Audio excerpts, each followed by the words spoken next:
Hi everyone, thanks for joining me for the second part of Creativity with Photoshop and Topaz.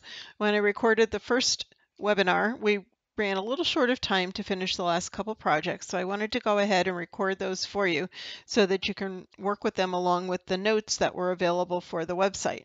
Those are available in my e-store at meredithimages.com under Peacock Studio.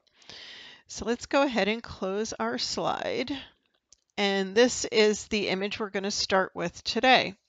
I love the details in this orchid bud, but we want to do some presets on this and jazz up the background a little bit.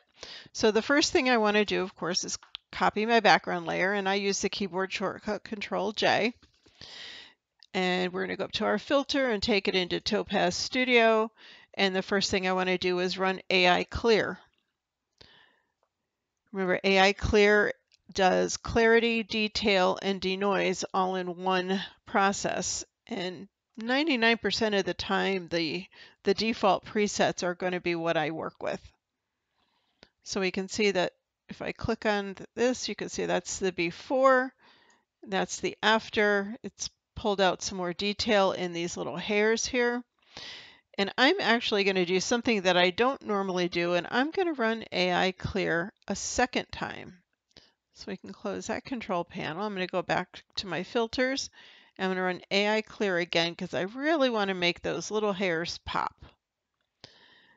And we can see that's done a really good job. If I zoom in, you can see if I turn this eyeball off, that would be the before. The after, it's really added lots of nice detail. I am going to lower the opacity of that second process just a little. We're going to go down to about 67%.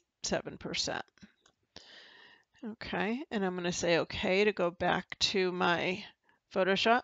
So that's my AI Clear. And you don't have to rename your layers. I like to do that to remember what I did on a particular layer. So we're going to duplicate that one again.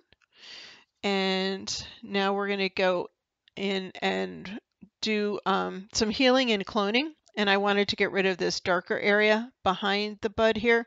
This part of the background didn't really bother me too much, but I didn't really like this big dark area here.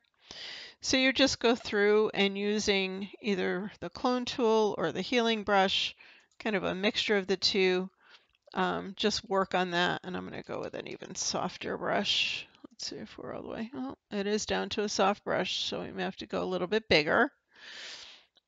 And we're going to work on that.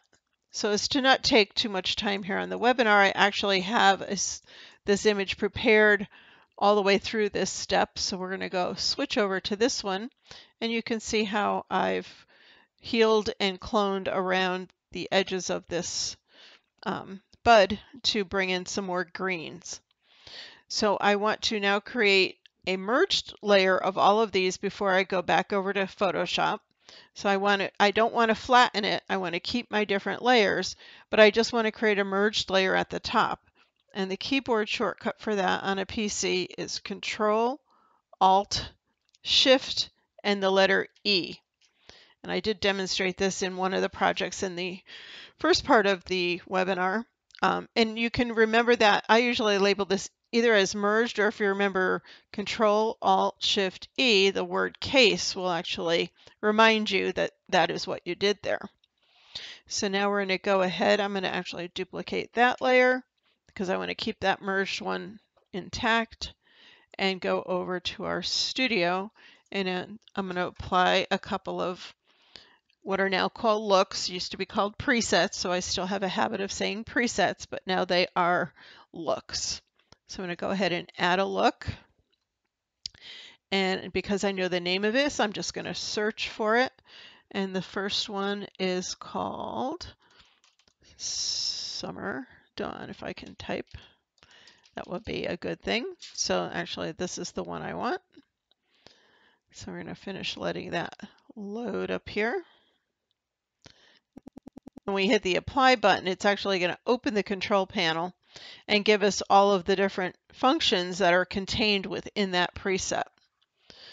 So I'm going to use that one as is at 100%, but then I'm going to add another look. And this is one of my other favorites called Fudge brownie. And once this one right here, because I wanted to darken that a little bit. So we're going to apply that one. And I'm going to use that as is. But I'm also going to apply another texture. So we're going to go into our Add Filter and select Texture. And this is going to be under the category Meredith Images. And this group of textures does come with Topaz. They added some of my textures here. And the one I want is called Trombone, and these are alphabetical. So if you hover over it, you'll see the little name pop up at the bottom. So I'm going to use this dark brown one here. I want to change the blending mode from normal to multiply, which is one of the darkening effects. But then I'm going to lower the opacity a little bit more to about there. And then we're going to accept this and go back to Studio. And that looks pretty good. If you wanted to, you could rename that. I'm just going to put presets for now. And I'm going to go back in. I think I want to add one more thing to this. So let's duplicate it again. And we're going to go back over to Studio. And I had the question during the webinar, why do I go back and forth from Photoshop to Topaz? And that's totally personal preference. With Studio 2, you are actually creating layers. So if you wanted to work here and continue to build the layers, you could then save the file as a TS2 file. And that would retain those layers. However, you cannot open a TS2 file into Photoshop because that is a proprietary format, just like a PSD file is proprietary to Adobe. So because I like to save things as a TIFF file typically, so I can open it in other programs should I choose to. That's why I like working back and forth from Photoshop. But again, it's totally personal preference. There's no right or wrong. It's whatever works for you and your workflow. So now that we're back over here, I'm going to add another texture. And I'm going to hit my favorites to shorten this list. You can hit the little heart next to anything you use all the time so you can see a shorter list when you come in here. I'm going to go back into Meredith Images again. And this time I'm going to use the one called Frosted Almond, this other brown one. And I'm going to change that to multiply up here, and we're going to bring that one way down to like 15%. And 15, 16, somewhere around there. And I'm going to add one last one because I want to add a border that will darken the edges a little bit and give it kind of a vignette look without it being a true vignette. And I like to use the borders in here for that. So I'm going to go ahead and add texture. This time for the group, I'm going to select borders. That will give me a shorter list. I don't have to search through all of the textures to find them. And the one I want is Border Fade 1, which is down here. So I want Border Fade 1, and you can see that one's giving it a nice edge. We're going to use it multiply. I'm going to lower the opacity a little bit. And we're going to accept that and go back to Topaz. And again, all of these things are personal taste. If you wanted the image to be a little brighter, you could use less opacity on the particular presets. You could change it to different presets, however you wish to work. It's all art. It's all personal taste. So this is the ending of this particular project. So I'm just going to close this since I already have it saved. And we'll close that one. And now we're going to start with a file. I did this one really quickly at the end of the webinar, so I'm going to go into a little more detail with it. And this was taking this Barnes and Road image. And I'm working from a second screen and second monitor. So that's why you don't see me going up to like File Open, because I'm just opening them from the second monitor. It's a little bit easier that way when I'm doing a webinar. So we are going to do our Control J, and I'm going to use the crop tool, and I'm going to straighten this a little bit. So that way I get the grid lines. I wanted to just straighten the buildings down there a little. It's just off just a hair. So we'll go ahead and accept that. Now, before I go to Topaz, I mentioned this really quickly in the webinar as well.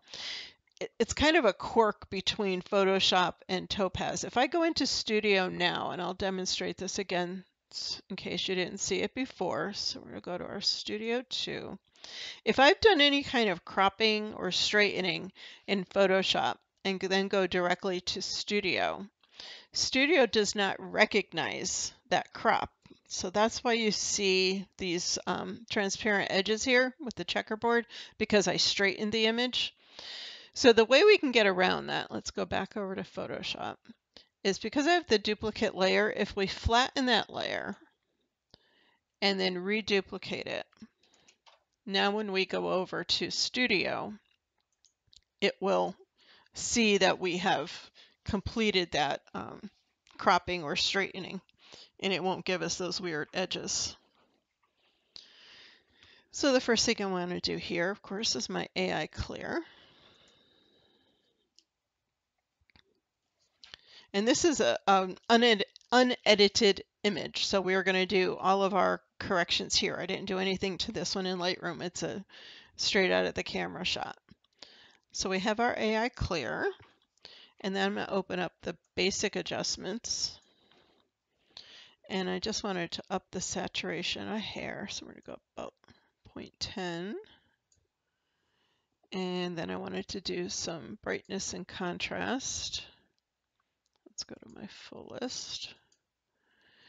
And I'm going to do the contrast a little bit more, to about 109. And then I'm going to add a texture. And we're going to go back to our textures. And I did show this briefly as well in the webinar, but just in case you are not sure or you wanted to see it again, how to add your own texture to the texture menu. So if we click on next to the category, this little icon over here will open up our texture manager. And you can create your own category. So you would just click on the plus sign. You could name it anything you want. I'm just going to call this webinar 2. Say OK. And then over here, you're going to import your texture. So from here, it actually went to my file because we used this last. I want to bring in this new sky as well as this cosmos. So I can hold that one down, and then I'm going to hold the control key and click this one as well. And we're going to say open. It's going to copy them in. It will tell you if it did it successfully. So you can see they're up here. I'm going to say close. So now if I go over to the categories and I choose my webinar 2, there's the 2 textures that I just brought in. That happen to be skies, but they can be any kind of textures that you like. Okay, so the first one, I'm going to use this edge of the storm. So I'm going to select that as my texture.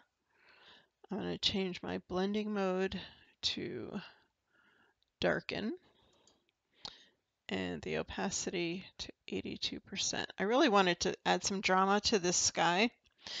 Now, this texture is covering the entire image, and I really don't need the texture down here over the ground. So if I click on Edit, I can actually reposition this texture, and I'm going to move it up here because I really like these cool clouds near the bottom, and I wanted more of that than the plainer sky. So I'm just going to move it here. I'm going to enlarge it just a little, make sure I've got it lined up properly. And let's go up a little bit more. And then click Edit again when you're done. And now just where it's overlapping here, I'm going to mask that out. So to this texture layer, we're going to add a layer mask. And I'm just going to use a brush. And I'm going to make it a little bit harder. Not really hard, but so actually I went the wrong way. So the distance, if you can see the green and the red circle, everything inside of the red circle will be totally removed. Between the red circle and the green circle is your softness area where it's kind of feathering out that brush. So it will gradually, take away the texture and add that masking. So I'm going to work right here. And I'm just going to go along this edge. And you can see where I'm hitting the edge of that texture. I'll just make sure we grabbed all the edge over there. And then when you look at your mask, you can see that I got all of the texture, that sky texture, off of our the ground area, the trees and stuff. So that was one way of doing this. So I'm going to click Accept to go back to Photoshop. So there is that's the before, and that's with a much more dramatic sky. And the alternate way of doing it, and this will be just doing it in Photoshop, I'm going to delete that layer. And I'm going to bring in the other texture, which is a combination of two of my Cosmos textures. And we're just going to stretch this to cover our image. And we'll hit the check mark to accept that. And I'm going to change this blending mode to multiply and lower the opacity to about 79%. And again, I want to mask this off the bottom of the sky, so we'll add a layer mask. I'm going to grab a brush. I want it to be somewhere in the middle. It doesn't need to be completely hard or soft. And I'll make my brush a little bigger. I'm using the bracket key on my keyboard. And there we go. You can see we're revealing the actual sky again. So it gives you a totally different look to the sky than what we had with the other trees. So it's just an alternate way. There's never a right or wrong when you're working with textures. Again, it's what you happen to like. Textures are just fun to play with, and I often will try different options when I'm working with a project like this. So I'm going to go ahead and close this one.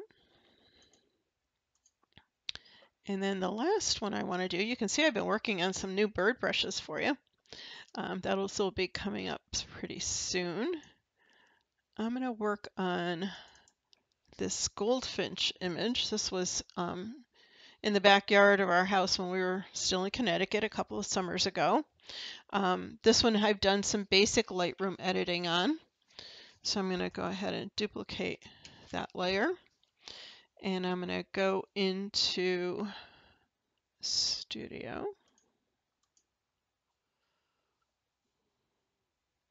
And what I really wanted to show you with this one is the Sharpen AI product, because it's really going to do a great job of drawing out all of the detail in this bird. So I'm going to add a basic adjustment in here. And I'm going to brighten this just a little bit with my exposure.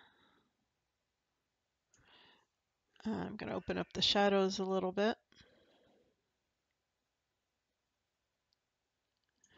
And up the saturation just a hair. Okay, and then to do our Sharpen AI, we can do that through Topaz Studio. So I'm going to go up to our filters, plugins, and this is where you'll see if you own these four, they will show up under this menu. Gigapixel and JPEG Raw are the only two of the AI products that are totally standalone, so those will never show up in your studio panel. So I'm going to choose Sharpen AI. And it's going to open a separate screen, just as if we went into it directly. And I'm going to, no, we don't want to do updates right now, so I'll have to do that later on. I'm going to bring this down so I can see the head of the bird. One tip is to uncheck the box that says Auto Update Preview, because if you don't, every time you move your cursor or change a setting, it's going to keep updating the preview, and it gets a little tedious waiting for it all the time. So I like to make some changes and then I'll update it and then see if I need to make more changes and do it that way. So there are three models to use in the Sharpen AI. So you have Sharpen, Stabilize, and Focus. For this particular one, I've actually tried all three, and sometimes I will try more than one because it just is a matter of how the particular image is. Stabilize worked best on this one. I'm going to use manual mode. And actually, first up, let's run it at auto. I want you to see what that looks like. And then we'll see why I ended up going with manual, because it seemed a little over sharpened. So you can see it takes a few seconds to process, so that's why I don't want it constantly updating every time I change a slider or a setting. It gets a little frustrating. So you can see it's sharpened it nicely, but I think it's a little over sharpened looking in here. So now we're going to switch to manual, and these were the default settings. So I'm going to bring the sharpness back to about 38. Suppress noise, I'm actually going to go up to 50 because there's a little bit of noise in the background of this one. And add grain, I put it just like 5. And it's not adding like noise grain. It has to do with the way it affects the edges in your image. So now we're going to update this to the new settings.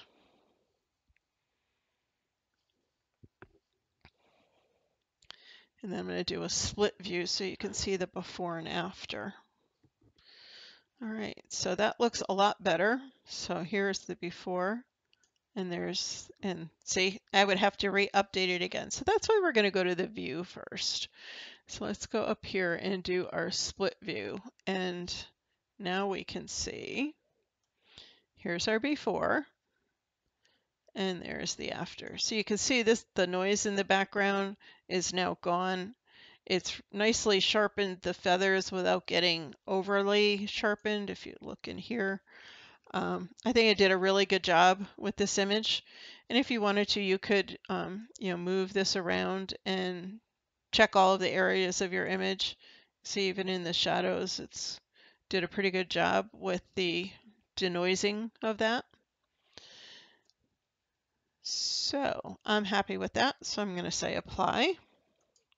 And that will take us back to Studio because we came into this product from Studio.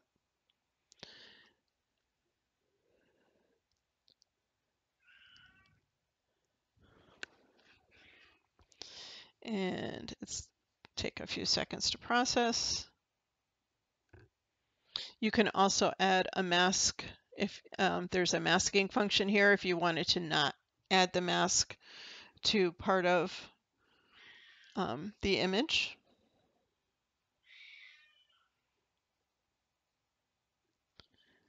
And we're getting there. Alrighty, so now we are back to Studio, and I'm happy with the way this looks now. So I'm going to click Accept, and that's going to take us back to Photoshop. So if we zoom in here a little bit, I want you to see where we started. So there's our before, and there's the after. Way, way better of an image. So I wanted to accent, even though I got a little bit of catch light when I did shoot this image, but I want to accent that a little bit more. So I have my brush tool. I'm just going to flip that to white. And I'm going to just hit that little dot that's already there just a little bit. So that when it's reduced down, it stands out just a little bit more. So this image could be completed if we, as is, if you just wanted to keep a plainer background. But of course, I'm not going to do that. So we're going to add a little bit more drama to this background, and I'm going to bring in one of my bokeh textures, and we're going to just drag that in from the other monitor. And so I'm going to rotate this one 90 degrees, and I can either drag it or you can use the edit transform. I'm going to do counterclockwise in this case. And I'm going to bring this to the size of my image. And we'll accept that. And I'm going to change my blending mode to overlay. And the opacity to about 75%.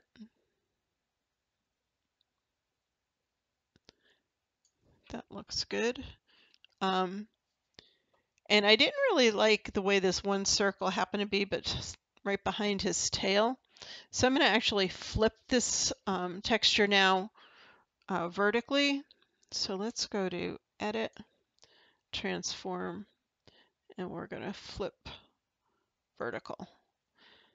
And that put it over on the other side. So now it just looked better to me. I just didn't really like, I found that bright circle there a little bit distracting. And I want to mask this texture off of the bird.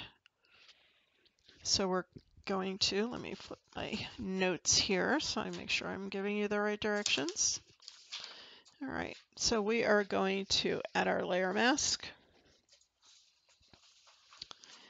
And in the notes, I also give you some info from the website on AI Sharpen and what's the difference between Sharpen AI and AI Clear and all that kind of good stuff. So we've got our brush already. Let's make it bigger. Let's start with a bigger brush, and I just want to get that texture off of my bird.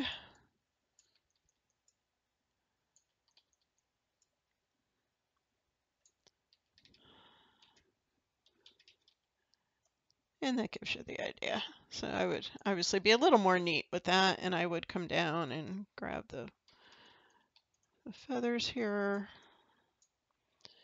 And the legs look okay, but we can go over that just a little, make sure it hasn't, the grayness of that hasn't toned down the color of that leg any. And that would be our mask, and that would be our finished project. So I have a couple of other notes for you in the notes of the webinar. A question that I hear often for Denoise AI: what's the difference between the Denoise and AI Clear settings? There's two settings in Denoise itself, so let's open that one up for a second. Let's close this guy, and we're going to go over here to our Denoise AI. So Denoise AI is primarily denoising an image. AI Clear is doing those three things as I mentioned. It's also doing denoise, but it's also adding some clarity and detail. So let's bring our finished bird over here. And I'm going to show you. Let's do that. So we have, again, turn off the auto preview down here, and this one is just like an auto brightening. I don't really find a whole lot of use in that, so I just leave that at off. But here is the option I was talking about. There's a Denoise AI, which is the product itself, and AI Clear. If I'm going to use AI Clear, I tend to do that in Studio. I come into Denoise AI when I have an exceptionally noisy image, and I can select how much noise I need to remove, and then do my update from there. So that's the way I use this product, and I do have a link in the notes to the Topaz website with more info on the FAQs of Denoise itself. And then people ask me also, what is the best workflow with Topaz products? Which one should I use first? First, if you need to do it, JPEG to RAW, if you're working with an old JPEG file and you want to try and get some more detail out of it, you can convert it to a RAW file. Then you're going to use Denoise AI if you need to, if you have a super noisy image. Then you want to sharpen your image with Sharpen AI. If you need to do a more complicated mask, Mask AI is great for that. If you're trying to mask around hair, fur, a tree line where there's lots of light between the branches, I find that's when I use Mask AI the most. Adjust AI is going to get into some of the more creative processes, and then go into Studio to do any of your other, adjustments and looks and textures and things like that. And then lastly, if you needed to enlarge an image, if your image was small and you want to make a large print of it, that's when Gigapixel comes into play. And I had that happen the other day. I had cropped an image greatly, and so the image I was starting with was only about a 4:6 size, and I wanted it to bring it into a larger image. I was doing some layering. So I took it into Gigapixel and ran it at 200%, and it gave me a much better image to merge with my other one.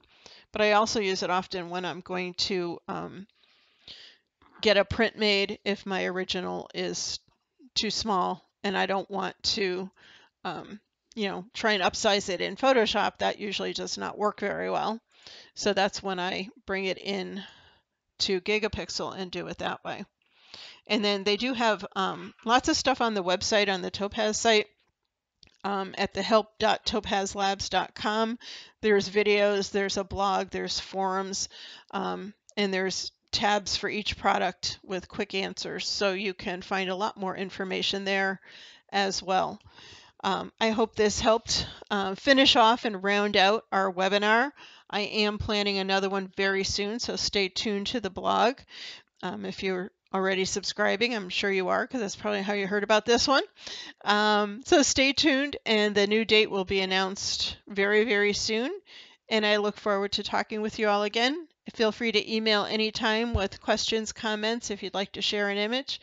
I'd be happy to see it. Take care. We'll talk to you soon. Have a great day.